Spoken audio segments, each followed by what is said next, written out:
El destino final es un misterio. ¿Te atreves a descubrirlo?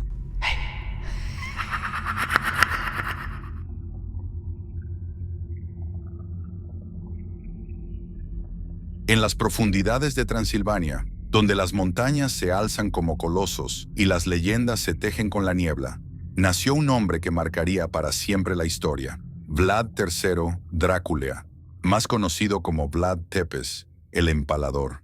Su nombre resonaría por toda Europa, no por sus virtudes, sino por su crueldad sin límites. Pero ¿quién fue realmente este hombre? ¿Qué fuerzas oscuras lo llevaron a cometer actos tan atroces? Vlad III nació en 1431, en el corazón de Valaquia, un pequeño principado en la actual Rumanía. Su padre era un príncipe valaco llamado Vlad II, un hombre fuerte y decidido. Como miembro de la Orden del Dragón, Vlad II había jurado defender la cristiandad de los turcos otomanos. Esta ferviente devoción, transmitida de generación en generación, marcaría profundamente la vida de su hijo. Vlad III creció en un mundo marcado por la violencia y la intriga, donde la lucha por el poder era constante. Su padre, un hombre ambivalente, capaz de gran crueldad pero también de actos de generosidad, le transmitió un legado complejo y contradictorio. Al igual que su padre, Vlad III fue enviado como rehén al Imperio Otomano a temprana edad. Allí, el joven Vlad fue testigo de atrocidades que marcarían su mente y alma para siempre. Vio cómo hombres, mujeres y niños eran empalados, descuartizados o quemados vivos por el simple placer de sus verdugos. La crueldad se había convertido en una moneda corriente en la corte otomana, y Vlad se vio obligado a presenciarla una y otra vez. Estas imágenes se grabarían a fuego en su memoria, alimentando un odio profundo hacia aquellos que infligían tanto sufrimiento. Los años en Estambul forjaron en él un carácter frío, calculador y despiadado. Durante años, Vlad languideció en las opresoras mazmorras de Estambul, forjando en las sombras una determinación inquebrantable. Observó, aprendió y tejió una red de alianzas que le permitirían regresar a Valaquia. Con cada día que pasaba, su deseo de venganza se afilaba, impulsado por el recuerdo de las humillaciones sufridas y la visión de su pueblo oprimido. Finalmente, con un puñado de hombres leales a sus órdenes, cruzó las fronteras de su patria, decidido a reclamar su trono y a liberar a Valaquia del yugo otomano. Al llegar a Valaquia forjó alianzas estratégicas, aprovechando las tensiones políticas de la región. Su ascenso al poder fue meteórico, consolidado mediante una campaña militar bien planificada y una feroz represión contra sus enemigos. Vlad III ascendió al trono, prometiendo defender a su pueblo de las invasiones otomanas. Sin embargo, su reinado se caracterizó por una brutalidad sin precedentes. Vlad Tepes impuso un régimen de terror, utilizando el empalamiento como método de ejecución favorito. El empalamiento era una forma de ejecución lenta y dolorosa. Se convirtió en su sello distintivo. Miles de campesinos, soldados enemigos y traidores fueron empalados en afilados postes, convirtiendo Valaquia en un reino del terror. El empalamiento era una forma de ejecución medieval extremadamente cruel, en la que a la víctima se le introducía o atravesaba una estaca afilada por el ano, la vagina o el abdomen, levantándolo para que el peso de su cuerpo lo empujara hacia adentro, causándole una muerte lenta y agonizante. Se utilizaba como castigo ejemplar, para infundir terror y como venganza. El empalamiento no solo causaba un dolor físico intenso, sino que también era una humillación pública, convirtiéndose en un símbolo de crueldad y barbarie que ha perdurado en la historia y la cultura popular. A pesar de su brutalidad, logró defender a Valaquia de las invasiones otomanas y consolidar su autoridad. Sin embargo, su reinado fue efímero y encontró su fin en medio de las constantes luchas por el poder en la región. Aunque los detalles exactos de su muerte no están completamente claros, los historiadores han reconstruido un relato general basado en las crónicas de la época. Se cree que el infame príncipe de Valaquia murió en batalla, probablemente en una emboscada, en algún momento entre diciembre de 1476 y enero de 1477, a la edad de 45 años. Aunque no hay un registro definitivo, se presume que murió en combate, posiblemente decapitado por su principal enemigo en ese momento, Basarab Laiota, otro pretendiente al trono de Valaquia, que contaba con el apoyo del Imperio Otomano. Como una muestra de triunfo, los otomanos enviaron la cabeza de Vlad Tepes a Estambul. Allí, el sultán ordenó exhibirla públicamente en los antiguos muros de Constantinopla, colocada en una pica, especie de lanza larga de unos 4 metros de altura, compuesta de un asta con hierro pequeño y agudo en el extremo superior.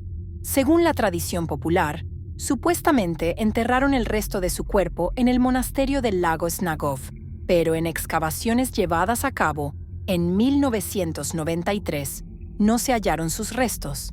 Otros historiadores creen que quizá recibió sepultura en la primera iglesia del monasterio de Comana en Rumanía, que se encontraba cerca del campo de batalla, donde perdió la vida.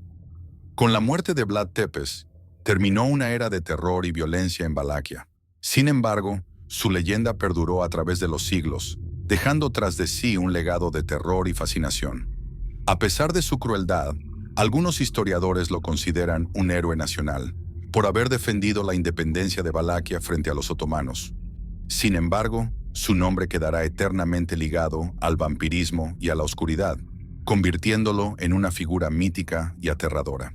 Otros datos de interés. La esposa más conocida de Vlad Tepes es Justina Szilágyi. Era una noble húngara, y su matrimonio con Vlad fue un acuerdo político diseñado para fortalecer las alianzas entre Valaquia y Hungría.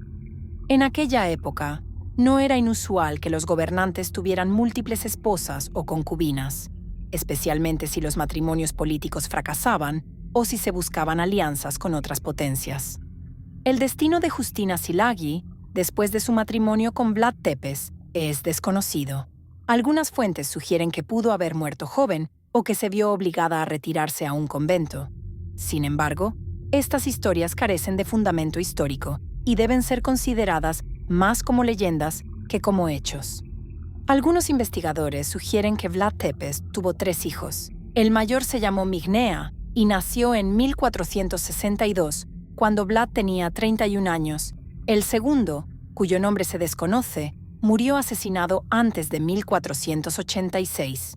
Y el tercero, llamado Vlad, llegó a reclamar el trono al gobierno de Valaquia en 1495, a la muerte de su tío Vlad IV el Monje, cuando su padre llevaba 19 años fallecido. Sin embargo, la falta de registros históricos confiables hace que sea extremadamente difícil confirmar esta información. Valaquia era un principado constantemente en guerra, lo que hacía que los registros familiares se perdieran o destruyeran. Los matrimonios de los gobernantes a menudo eran acuerdos estratégicos y la descendencia era más una herramienta política que un asunto personal.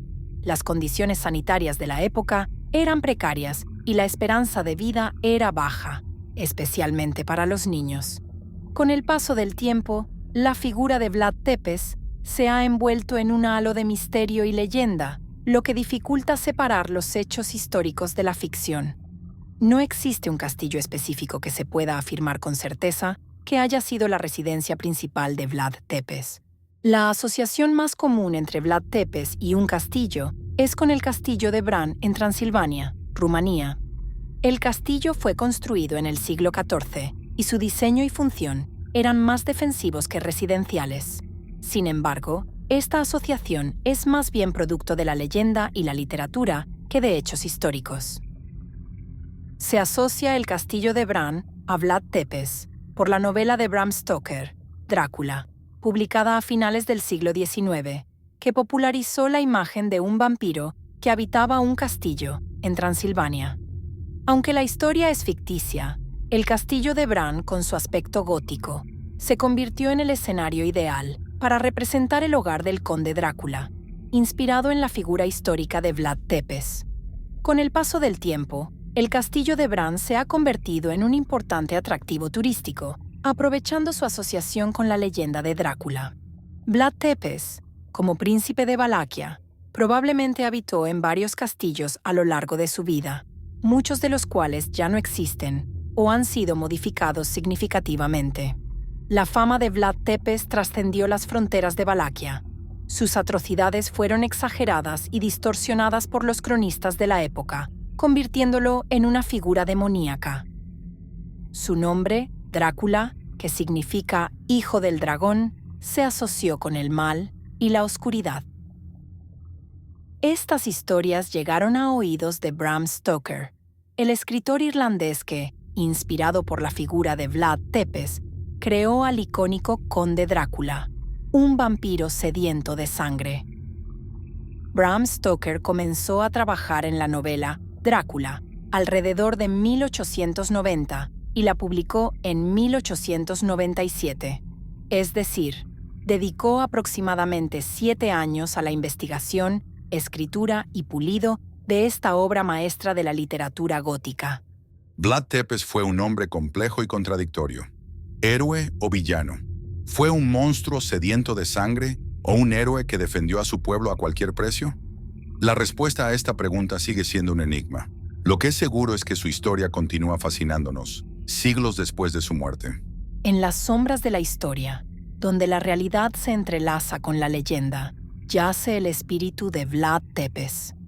¿Será que su sed de poder aún persiste en la noche, acechando en las sombras de los castillos abandonados?